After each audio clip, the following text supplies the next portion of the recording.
British television conquered over 50 countries. Australia binged it. Canada quoted it. Even nations that barely spoke English made these shows appointment viewing. But America, the world's largest entertainment market, somehow missed them entirely. We're not talking about obscure cult shows that aired at 3 a.m. One of these sitcoms holds a Guinness World Record.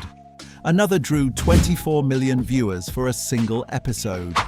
One resurrected itself nearly 3 decades after it ended and ran for 6 more years. And Americans never knew they existed. But here's the twist you won't see coming. One show on this list did break through in America. It became a PBS sensation, while 9 others, some more critically acclaimed, some longer running, some more beloved in Britain, completely failed. And the reason why reveals everything about the invisible wall between British and American comedy. These are 10 British sitcoms that became national institutions on one side of the Atlantic and ghosts on the other. By number 1, you'll know exactly which one cracked the code, and you might just start watching tonight. Number 10, The IT Crowd, the remake that died in silence. Start here because this one proves the entire system was broken. The IT Crowd launched on Channel 4 in 2006, and within weeks it had captured something perfectly: our terrified dependence on technology and the dead-eyed people who fix it for us. Graham Linehan created a world in a basement where 2 IT guys, Roy and Moss, supported an entire corporation while being treated like basement mold. Their boss, Jen, knew absolutely nothing about computers. The running joke was watching her bluff her way through tech conversations she didn't understand. Sound familiar? The show's breakout line became prophecy. Have you tried turning it off and on again? If you've quoted that without knowing where it came from, you've quoted the IT Crowd. NBC saw it. Loved it. In 2007, they commissioned an American remake starring Joel McHale. The pilot was shot. Executives screened it. And then nothing. It never aired. Not even as a burn-off episode. The remake vanished like it never existed, and NBC never explained why publicly. Here's the irony that proves everything. Years later, Netflix picked up the original British version. Americans discovered it, binged it. The accents weren't a problem. The humor landed perfectly. Suddenly, the show that couldn't work in America was working just fine. It didn't need a remake. It needed a platform that wasn't stuck in 1987 broadcast thinking. And it proved something critical. Maybe the problem was never the comedy. Number 9. Father Ted, the tragedy that ended everything. Number 9 ended the day after it wrapped, February 1998. The cast and crew of Father Ted finished filming the final episode of Series 3. They celebrated. The next morning, star Dermot Morgan collapsed from a heart attack. He was 54 years old. The show died with him. No revival, no reunion, no closure. Father Ted froze in 1998, forever, and most Americans never even heard his name. The show premiered on Channel 4 in 1995 with a premise US networks considered suicide. 3 Catholic priests banished to Craggy Island, a windswept rock off Ireland's west coast, for various career-ending screw-ups. Father Ted schemed to escape. Father Dougal had the situational awareness of a golden retriever. Father Jack communicated exclusively in grunts and demands for alcohol. Their housekeeper, Mrs. Doyle, offered tea with the intensity of a hostage negotiator. "Go on, go on, go on," she'd plead, making a cup of Earl Grey feel like psychological warfare. American networks saw religious satire and fled. Too risky, too Irish, too dependent on Catholic guilt as a cultural reference point. But in Britain and Ireland, it became legend. The kind of show entire families quoted at dinner. The kind of comedy that defined a generation. Dermot Morgan never got to see how big it became. And America never got to see it at all. If you're wondering whether the cultural barrier could be breached, Father Ted is your answer. Not if the gatekeepers decided it was too foreign before anyone got a chance to laugh. Number 8. 1 Foot in the Grave. Anger as art. Victor Meldrew spent 10 years screaming into the void, and Britain couldn't get enough.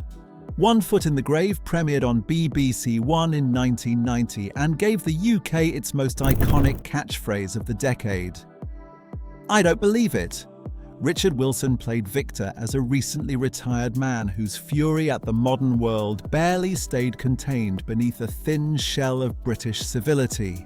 Every episode brought fresh indignities, mistaken deliveries, baffling technology, neighbours who wouldn't leave him alone. Victor's rage felt volcanic, like he was fighting not just inconvenience, but invisibility itself. David Renwick wrote something that looked like a simple sitcom, but operated on frequencies most comedies wouldn't touch. Underneath the laughs were observations about aging in a world that no longer saw you, about irrelevance, about the terror of becoming the person everyone avoids. It won BAFTAs, it ran for a decade, and when it ended in 2000, Renwick refused to wrap it neatly. The finale shocked audiences. Some loved the boldness, others felt betrayed. Either way, it proved British sitcoms could take risks American networks would never allow. PBS aired episodes sporadically across the US. Victor Meldrew never became a name Americans recognized. His fury stayed British. And if you've never seen Richard Wilson detonate over a misdelivered package, you've missed one of television's great performances. But here's the thing about angry old men. If one didn't work in America, surely 3 of them wouldn't either, right? Number 7. Last of the Summer Wine, the world record. America ignored. Here's the show that should have made this entire list impossible. Last of the Summer Wine ran for 37 years, not a typo, from 1973 to 2010. Longer than most marriages, most careers, most human endeavors of any kind. It holds the Guinness World Record as the longest-running sitcom in television history. 295 episodes, 3 generations of cast members, an entire town transformed into a tourist destination, and America barely noticed. Roy Clark created a show about elderly men in Yorkshire who refused to grow up. They rolled down hills in bathtubs. They built Rube Goldberg contraptions that collapsed spectacularly.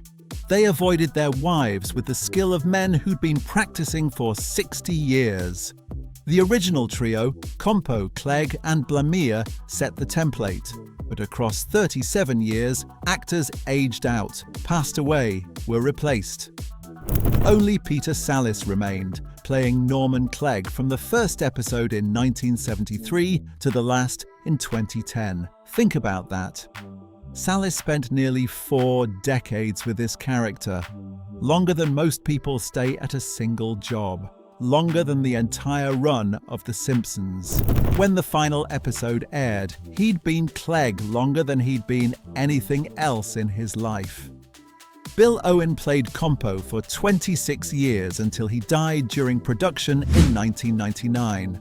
The show handled his death with grace, letting the character exit naturally instead of pretending nothing had changed. And Holmfirth, the small Yorkshire town where they filmed, became a pilgrimage site. Fans travelled from across Britain to walk the same hills, visit the same cafes, stand where their favourite scenes unfolded. The tourism continues today, more than a decade after the show ended. How does the longest sitcom in human history stay invisible in the country that invented the modern sitcom? Because American audiences saw a few episodes on PBS, found the pacing gentle to the point of motionless, and moved on. The humor required understanding British village life, Yorkshire retirement culture, regional attitudes that didn't translate. What felt like comfort food to British viewers felt like watching paint dry to Americans. The world record holder died unknown, and that tells you everything about how deep the divide really was. But we're not done with records yet. Number 6. The Vicar of Dibley, Revolution Wrapped in Chocolate. The Vicar of Dibley made history in 1994, and most Americans missed it completely. Dawn French played Geraldine Granger, the first female vicar assigned to the tiny village of Dibley, a place so traditional that her arrival caused existential panic. Richard Curtis wrote it, bringing the same sensibility he'd later use in Love, Actually, and Notting Hill. The revolutionary premise came wrapped in warmth. Geraldine wasn't a crusader forcing change. She was funny, kind, obsessed with chocolate, and completely uninterested in being a symbol. The village's eccentrics slowly realized she was exactly what they needed. Emma Chambers played Alice Tinker, whose brain operated on logic no one else could access.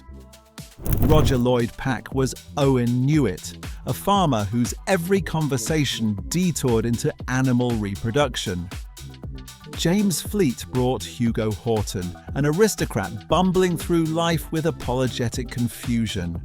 These weren't joke machines. They felt like people.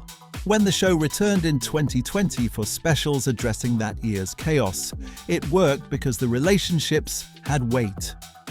Emma Chambers passed away in 2018. The 2020 revival honored Alice with real emotion, acknowledging her absence instead of pretending she'd simply moved away. British audiences mourned. American viewers, by and large, had never met her. PBS carried episodes, but the Vicar of Dibley never broke through. The Church of England setting felt foreign. The village rhythms required context. The gentle pacing didn't match US sitcom energy. Another British classic stayed home, and at this point you're probably seeing the pattern. Every show so far hit the same wall. Too British, too slow, too dependent on context Americans didn't have. But what if a show transcended all of that by going backward through history? Number 5. Blackadder. 4 errors, 1 bastard. Blackadder ran from 1983 to 1989 and produced only 24 episodes. That tiny number hides its massive cultural footprint. Rowan Atkinson played Edmund Blackadder across 4 historical periods: medieval, Elizabethan, Regency, and World War I.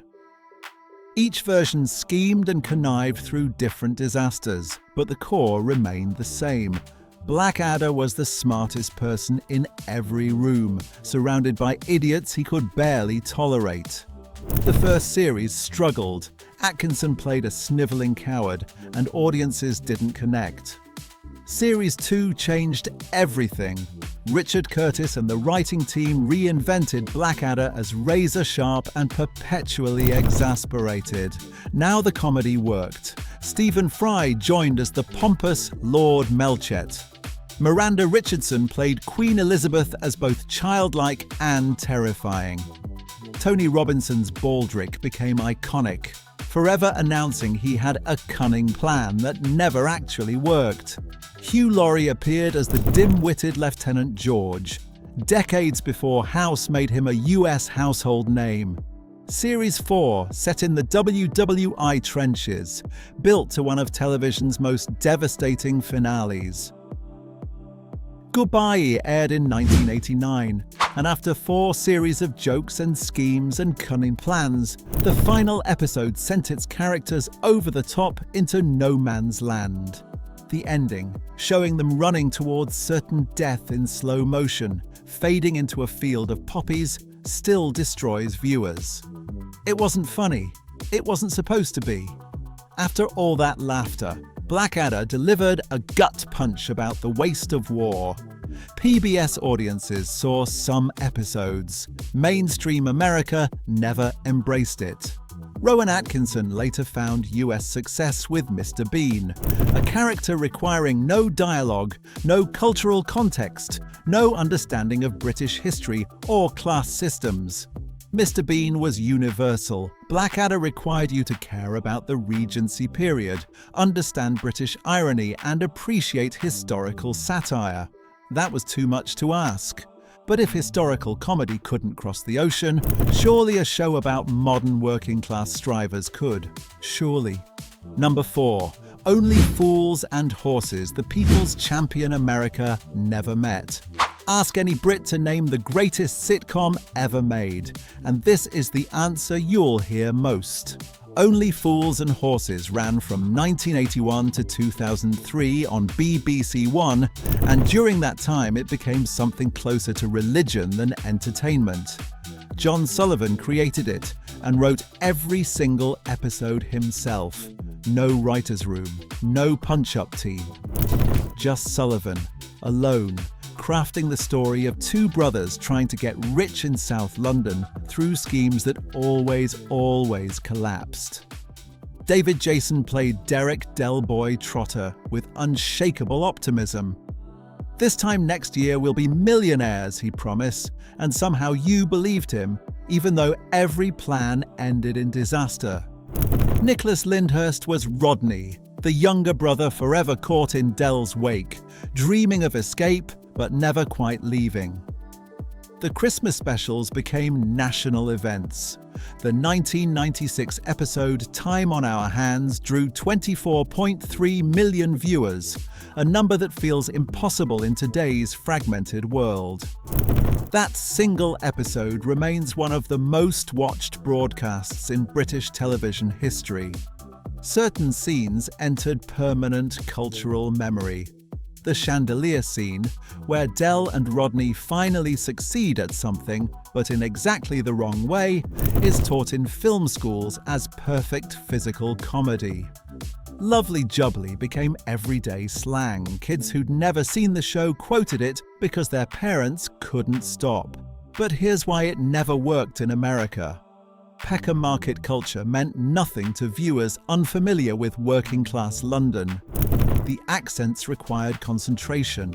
The humour lived in understanding British social mobility, council estate desperation, and the specific brand of hope that keeps people chasing success, even when every rational sign says quit. American networks never cracked it. Only Fools and Horses stayed stubbornly, gloriously British, beloved by millions who understood exactly why Del Boy kept trying, baffling to everyone else. And if the People's Champion couldn't make it, what hope did a corner shop have? Number 3. Open All Hours, the shop that wouldn't close. Open All Hours premiered in 1976 and did something remarkable. It turned a malfunctioning cash register into high art. Ronnie Barker played Albert Arkwright, a corner shop owner whose stammer worsened whenever money or women entered the conversation. His nephew Granville, played by a young David Jason years before Del Boy, worked as the shop's assistant and Arkwright's constant victim. The shop itself became a character. The till snapped shut on Arkwright's fingers with sadistic precision. Products gathered dust on shelves. Customers received service ranging from indifference to open hostility, and kept coming back. Because the corner shop occupied a specific place in British community life that had no American equivalent. It wasn't a convenience store, it was a social hub. A place where the same people showed up daily, where the shopkeeper knew your business and you knew his. Linda Barron played Nurse Gladys Emanuel, Arkwright's romantic obsession. Their will they won't they relationship ran through the entire original series without resolution. Arkwright wanted Gladys.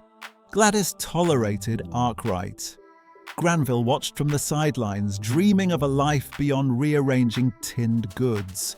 Roy Clark wrote it. Yes, the same creator behind Last of the Summer Wine. His understanding of small-town British life, of people trapped by geography and circumstance, soaked every episode. 4 series aired between 1976 and 1985. 25 episodes total. Then Ronnie Barker retired in 1988 and died in 2005. The story should have ended there. In 2013, the BBC aired a Christmas special called Still Open All Hours. David Jason returned as Granville, now running the shop after Arkwright's death. The special worked so well that 6 more series followed, 41 episodes between 2014 and 2019. Nearly 3 decades after the original ended, audiences wanted back in that corner shop. They wanted the till to keep malfunctioning. They wanted Granville to succeed where his uncle failed. The revival proved some stories don't have expiration dates. American audiences missed both versions. The corner shop setting carried no cultural resonance. The pacing felt glacial. The humour required understanding working-class retail Britain in ways that didn't translate. But if gentle pacing killed these shows in America, the next one should have been DOA, because nothing, and I mean nothing, moved slower than a department store sitcom built entirely on double entendres. Number 2, Are You Being Served? Innuendo as a Language. Are You Being Served? Ran from 1972 to 1985 on BBC One, and to this day, no one can fully explain how it aired at 8 p.m. on family television. The entire show took place inside Grace Brothers department store. Ladies' department on one floor, menswear on another, each with its own hierarchy, its own petty rivalries, its own theatre of retail absurdity. John Inman played Mr. Humphreys with flamboyant flair, and his catchphrase, "I'm free," echoed through British pop culture for decades. Molly Sugden was Mrs. Slocum, senior saleswoman of ladies' wear, whose hair changed colour weekly and whose references to her pussy achieved legendary status. The word meant cat. The writers knew exactly what they were doing. Somehow this sailed past censors. Every episode pushed boundaries while maintaining plausible deniability. Nothing explicit ever happened. Everything suggestive stayed acceptable. The show operated entirely on knowing winks and audience laughter that understood the game. Frank Thornton, Trevor Bannister, Nicholas Smith, Wendy Richard, the ensemble turned the department store into a self-contained universe. Each character had peculiarities, rivalries, moments of small triumph and humiliation. A feature film arrived in 1977. A sequel series, Grace and Favour, ran from 1992 to 1993. A revival special aired in 2016. The show sold to over 50 countries. But America never fully bit. PBS stations carried it, but mainstream audiences didn't connect. The department store setting felt dated even in the 70s. The humour lived in British retail culture and class distinctions that required footnotes in American living rooms. The show is available on streaming now, waiting for Americans to discover what made it unmissable for over a decade. The innuendo hasn't aged. The performances still land. The question is whether anyone's looking, and that brings us to number 1. Number 1, keeping up appearances, the exception that proves everything. Here's where the entire list flips. Because unlike the world record holder, the BAFTA winners, the sitcom voted Britain's all-time favourite. This show actually succeeded in America. Keeping Up Appearances premiered in 1990, and Patricia Routledge played Hyacinth Bucket, pronounced bouquet. Thank you very much. Hyacinth devoted every waking moment to appearing upper class, despite living a resolutely middle-class life. Her neighbors dreaded her phone calls. Her working-class family mortified her. Her candlelight suppers became disasters so predictable they were appointment viewing. Roy Clark created it, his third appearance on this list after Last of the Summer Wine and Open All Hours. But this time something different happened. PBS stations across America didn't just air it. Audiences watched, loved it, quoted it. Viewers in Kansas and California and Florida understood Hyacinth completely. They knew people like her. They worried they were people like her. Because here's what Keeping Up appearances understood that the other 9 shows didn't. American audiences didn't need to recognize the setting. They needed to recognize the feeling. Social climbing exists everywhere, the desperate need to impress, to seem wealthier, more sophisticated, more cultured than you actually are. To die inside when your relatives arrive in a rusted car wearing stained shirts. That translates across any border. You didn't need to understand Yorkshire retirement culture to get Last of the Summer Wine. You didn't need to decode Peckham slang to love Only Fools and Horses. You didn't need a degree in British retail history to laugh at Are You Being Served? But you needed something: context, patience, a willingness to meet the show halfway. Keeping Up appearances required nothing but self-awareness. Hyacinth's delusions were universal. Her husband Richard's weary patience was universal. Her brother-in-law Onslow's complete indifference to her shame was universal. 5 series, 44 episodes. It ended in 1995, but it's still rerun on American PBS stations today. The exception that proves the rule: the door is still open. So what does this all mean? The streaming revolution changed the game. BritBox exists specifically to bring British TV to American audiences. Netflix picks up shows PBS would never carry. Suddenly, the back catalogue is accessible in ways it never was before. The IT crowd found its American audience a decade late through Netflix. Viewers discovered Blackadder through YouTube clips. Someone right now is watching Only Fools and Horses for the first time and wondering how they missed it. These 10 shows aren't just entertainment. They're windows into a completely different comedic tradition. British sitcoms valued character over plot, observation over punchlines, quiet moments over loud laughs. They ran fewer episodes but crafted them with surgical care. They trusted you to pay attention, to catch subtleties, to appreciate what wasn't said. The world record holder ran 37 years without American recognition. The department store comedy pushed boundaries US networks wouldn't allow. The Yorkshire Wanderers created a tourism industry. The corner shop resurrected itself after 3 decades and kept going, all while America looked the other way. But here's the good news. Every show on this list is available right now. Streaming services, DVD box sets, the occasional PBS rerun. Decades of brilliant comedy waiting for an audience that never knew it existed. So here's the real question. Which one are you starting with tonight? The IT crowd if you want something modern. Blackadder if you want clever and devastating. Only Fools and Horses if you want to understand why an entire nation calls it the greatest sitcom ever made. Father Ted if you can handle laughing at something that ended in tragedy. Or just start with number 1. Because if Hyacinth Bucket could crack America, maybe the other 9 deserve a second look. The cultural barriers were never insurmountable, they were just never properly torn down. Until now. The door's open, the laughter's waiting, and the only question left is whether you're willing to walk through and see what you've been missing this whole time. Because somewhere in Britain, someone's watching these shows right now, quoting lines their parents quoted, laughing at jokes 3 generations deep, and they have no idea you never got the chance until tonight.